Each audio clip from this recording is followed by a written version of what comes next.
Hey guys, it's Daily here, and welcome back to Let's Play Castlevania Aria of Sorrow for the bonus episode. Last time we beat Chaos, and finished the game. Today, we are now in hard mode, and as I promised, I'm going to show off the hard mode weapons. First off, we're here in the study.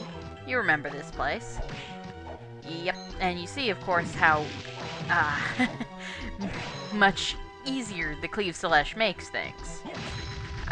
You may want to grind if you're going for 100% run. Sometimes New Game Plus can actually be good for that, especially if you do it on normal mode and save hard mode for another New Game Plus. But here we have not only the melon, which in this case we do in fact have 2 melons.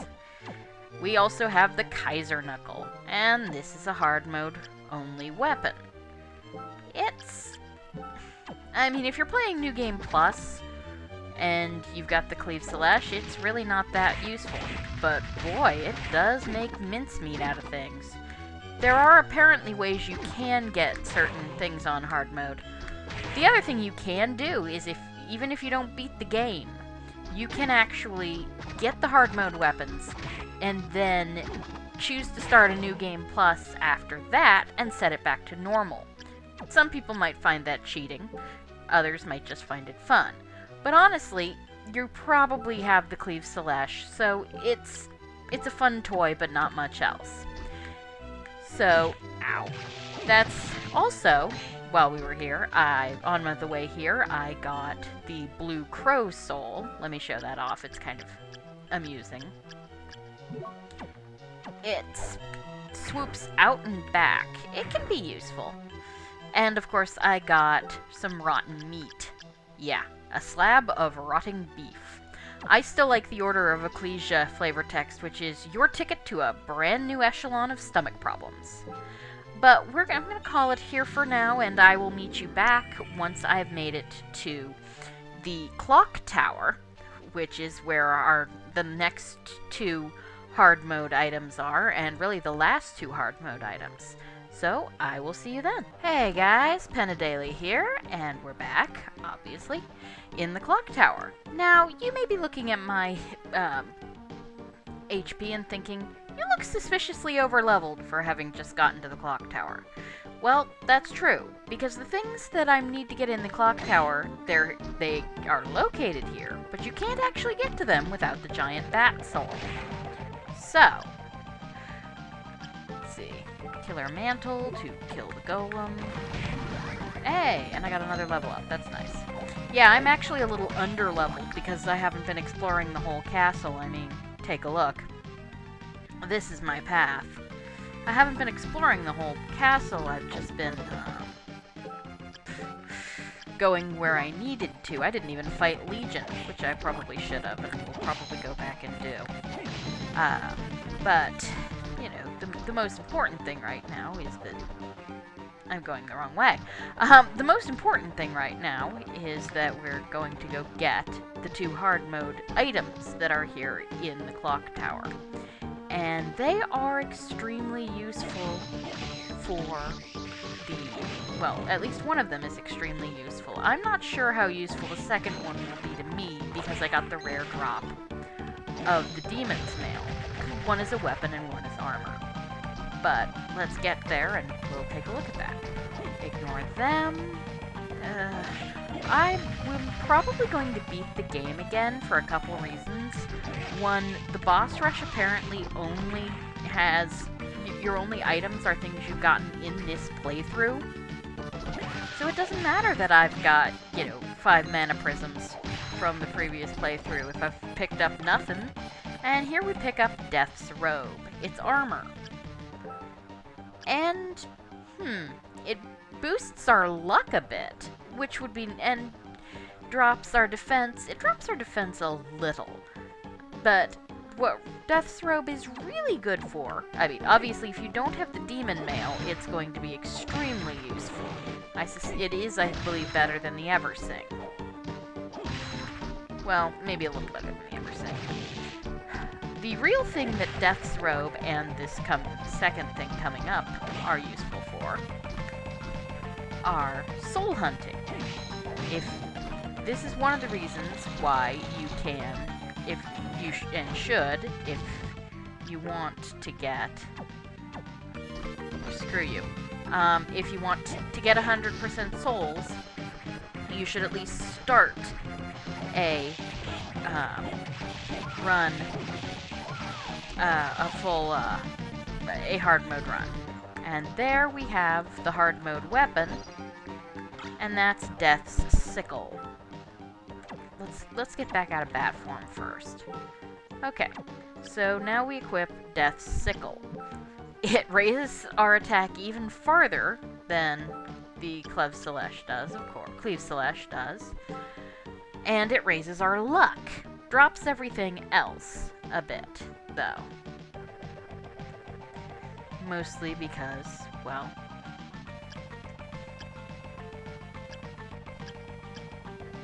the Cleve Celeste gives us a couple of nice other boosts.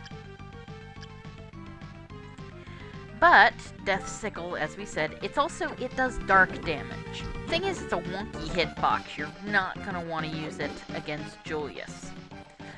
But while I'm up here, I did get a bunch of interesting souls on the way, so I figured I'd show some of them off. Now let's see, what did I get?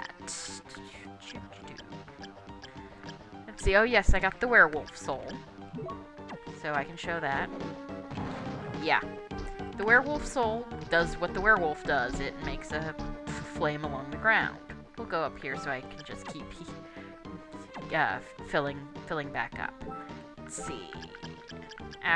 Along with the werewolf soul, I mean, I got a bunch. Oh yes, I got the were-tiger soul and a bunch of beam skeleton souls. Yeah, that's what the were-tiger soul does. It's a tiger uppercut. Let's see. Anything else? Any other bullet souls? I noticed that I still have Legion. I do not. Oh, right. I got the Killer Doll soul. I really wanted to show this off. Yeah. You get a tiny little doll, either of Soma or Mine. You throw plushies. They distract you, basically. And, of course, then there was, at the very end, there was also the Kyoma Demon soul. That makes you basically invincible. You cannot be hit, which is not a horrible thing. I also got the Great Armor soul. Would help if I selected the right. Yeah, Great Armor soul. Strength is increased 120%, which ups your attack, of course. Other than that, you know, it's not that great, but it can be good in a fight. And let's see, I got the Wooden Golem soul. Now this is kind of cool. Let's see, let's go get the really expensive Red Minotaur soul. And I will show you something awesome. Alright, so here we have the Red Minotaur soul. Note that that eats up a lot of our MP, but you can see how quickly we're regenerating it thanks to the Wood Golem soul. Now, we go and we equip the Rune Ring, which ups our magic. Yeah, those two stack. That's pretty nice, especially if you're not using something as ridiculously overpowered as the Red Minotaur soul. You can do some pretty nice damage and still recover very quickly.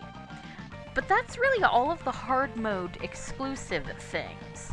I'm going to probably stop this and go back to normal, do a new game plus with normal difficulty, and just beat the game at some point and show you boss rush. That probably won't be in this video, to be perfectly honest.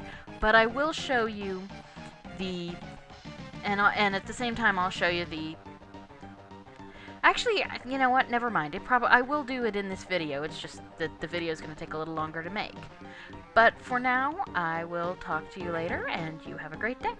Okay, hey, I'm back. And I forgot there is actually one more hard mode item that we can get. So, we are here in the top floor, and we're gonna go, it's pretty much right outside where we go to fight Graham. We go turn into a bat, and we come up here, and we get the Tear of Blood. Let's go unbat. Now, that is an item, and no, that's not an item, it's an equipable. It's an accessory, and it's really not much better than Satan's Ring in any respect, except that it boosts our defense more. If you didn't have Satan's Ring, I suppose it would be a bit of a higher boost in most things, but that's that. So, I am going through the magic of save states to show you what happens when we fight Graham and don't use the souls. So, if you'll hold on just 1 second, I will load what I hope is the appropriate save state. That should be this one? Nope. That was the one we were actually in. Let's see. That should be this one. Yep. Here we are, back up here. And now we're gonna go fight Graham. Now we're gonna go fight Graham without using the special souls to get the neutral ending. Quick check. Alright. I'll put Headhunter on. Killer Mantle. Giant. Might as well we'll use Giant Ghost. It might be. Well, it probably won't be useful, but it's better than nothing. And check, and of course, put on Satan's Ring. So let's go fight Graham and get the neutral ending. And here we are. And of course, we cannot skip any of this because, still on the first run. You know all this bit. Yeah, none of this dialogue changes. Some of it, things will change a bit later, but for now, just, whack at him. Yeah, he's using fireballs much more this version than he did before. Mostly all he hit me with was, meteors the first time. Neil, pretty much anything he hits you with will, be either deflected or go over your head. Alright, now, you get there and kneel and he cannot hit you. Just keep whacking him. And I can't believe it. I haven't lost yet. You still don't have Dracula's power. I'll show you. And here we are. Ow. And I'm, sucking again, but you know how it is.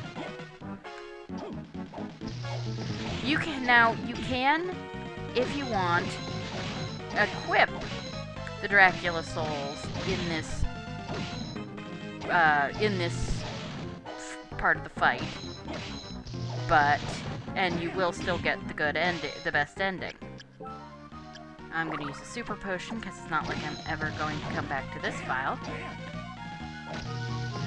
Ow. Ow again. And there. And then, he says the same things. And here we get, now this is where things are different. The magical powers he absorbed have abandoned him. The castle is weak now. The portal to your world should be opening. So what should I do? Order the castle to open the portal. It has felt your power and may obey. Alright, I'll give it a try. I command you to open! Return all of us living beings to where we came from. Nothing happened? You're wrong. The fabric of space is beginning to tear. And we fade to white. And here we are. Have we returned? Yes, there's no mistake. We've made it home. Excellent. You've done well. Hey, what happened to the others? No need to worry about them. They'll be here soon enough. And the castle? Is the castle still in the eclipse? Yes, it awaits the coming of its new master. Someday, someone will assume the form of Dracula again. When that time will be, I do not know. What's wrong, Soma? We made it back home. Why the sad face? I feel like the castle is still calling out to me. Maybe the castle is where I truly belong? You're imagining things. We just escaped from there. You are home. Yeah, I hope it's just my imagination. If you are ever summoned by the castle again, you can deal with it then. For now, you should rest.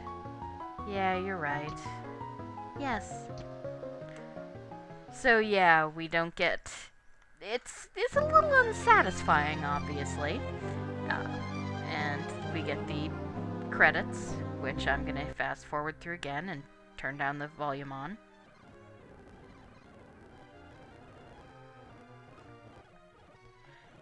Let's see here. And there you see, again, just Soma and Mina, much like the bad ending.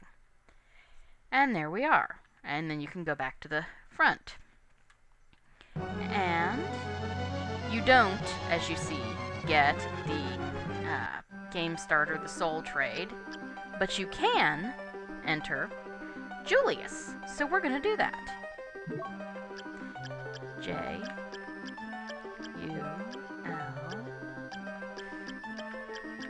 I U S. Julius. Okay.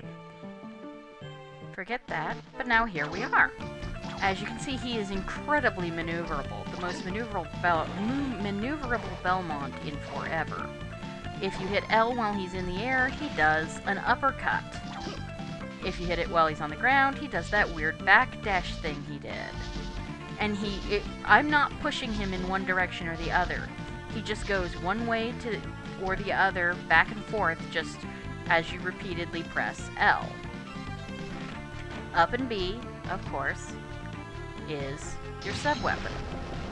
R changes your sub-weapon. So you have, of course, axes. And this is the Grand Cross. Yeah, not quite as cool as it was in his boss fight. But then if it was, he'd probably destroy the castle. So, the thing is, Julius is... Let's see, and of course the cross boomerang. So, now, as Julius, you don't ever level up. Your HP stays right where it is, 788. But as you fight bosses, you get power-up orbs that make you hit harder. So you do want to fight every boss in the castle. You could go straight to the top floor. You have the mobility. What with that flying uppercut and all. But you don't want to do that because you're not strong enough yet. Note, it takes you 2 shots to take out an axe armor. You can imagine what it would be like. So, we fight Creaking Skull. Right now, we're a lot stronger than Soma. We don't level up the same way, but as you see, here we are, 800 HP. That's where we stick. But we're a little more powerful now, so, we can head to the next boss, which, if you remember, is, I think, in the study. We're not going to do that. And the bosses will get harder and harder. It starts out, Julius mode starts out easier than Soma's mode, but quickly becomes harder than Soma's mode. It will in the end be a bit of a hard mode. But you get to play as Julius, which is cool, and you get to listen to all sorts of music. I know you can sort of get Heart of Fire playing at some point, but maybe that's in Dawn of Sorrow. But, you just keep on killing stuff as Julius. And ideally you want to explore the whole map, so you don't have to do it in any order. It might be easiest to do it in Soma's order just because the bosses do scale in, what's the word I'm looking for? Difficulty. Also, there's no story in this mode, and the final boss is Graham, not Soma. unlike in Dawn of Sorrow, this doesn't follow on after the bad ending. It's just an alternate mode that doesn't really have much story. More like Richter or Maria's modes in Portrait of Ruin and some of those. So, we're gonna follow Julius to the nearest save point, and I'll call it for then. And after that, the only thing to do will be boss rush, and I can't finish that, so I've made it to Graham once. Usually I get bogged down right before Graham on Baylor, because turns out you don't get healing items aside from one thing of meat strips and one thing of tasty meat. Oh, Julius also does not get healing items. He cannot open the menu. So, you press start, you press start and nothing happens. So you also can't pause the game. But, we're gonna call it there for now. And I will see you next time when I at least try to go through boss rush mode. And thank you. You have a good day.